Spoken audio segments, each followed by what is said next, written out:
अमीर सेठ था जो घूमने फिरने का बहुत शौकीन था। स्पेशल उन्होंने ऑर्डर देके एक नाव बनवाई और घूमने निकल गए गहरी नदी की तरफ। वहाँ नदी के बीच में पहुँचते ही एक तूफान आया और वो बिल्कुल तहस नहस कर दिया उनकी नाव को। लाइफ जैकेट होने की वजह से वो तट तक तो पहुँच गए, लेकिन वो ऐसी जगह पहुँचे जहाँ कोई भी नहीं था और बिल्कुल वीराना था। कुछ दिनों तक वहाँ पत्ते खाते रहे, वहाँ फल मिलते रहे पेड़ों से, उनको बिल्कुल जंगल था। लेकिन हमेशा वो भगवान से एक ही शिकायत करते थे, मैंने कभी किसी का बुरा नहीं किया तो मेरे साथ ऐसा क्यों हुआ। ऐसे ही निकल गए 2 महीने। 2 महीने बाद उसने सोचा कि बहुत मुश्किल हो चुकी है, ठंड का मौसम शुरू हो गया है, क्यों ना झाड़ियों से, पत्तियों से मैं अपनी एक छोटी सी झोपड़ी बनाऊँ।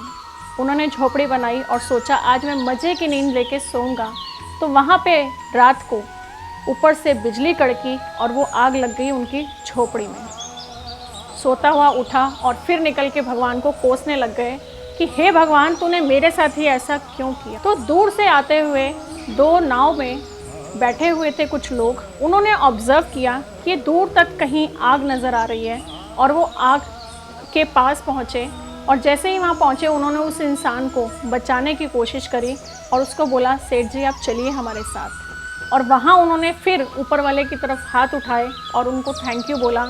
आँखों में 2 आंसू थे कि मैं आपको कुछ और समझ रहा था और आपने मेरी भलाई के लिए इनको यहाँ भेजा, और अगर वो झोपड़ी में आग लगवाई तो उसकी वजह से ही ये मुझे ट्रेस कर पाए। तो यही सेम चीज़ हो रही है हमारी लाइफ में। हम सोचते कुछ हैं, होता कुछ है, और रहमत है उस ऊपर वाले की। जो भी आपको मिला, जैसा भी आपको मिला, always count your blessings not your troubles, क्योंकि जो भी होता है अच्छे के लिए होता है। Everything is plan in our life. Thank you.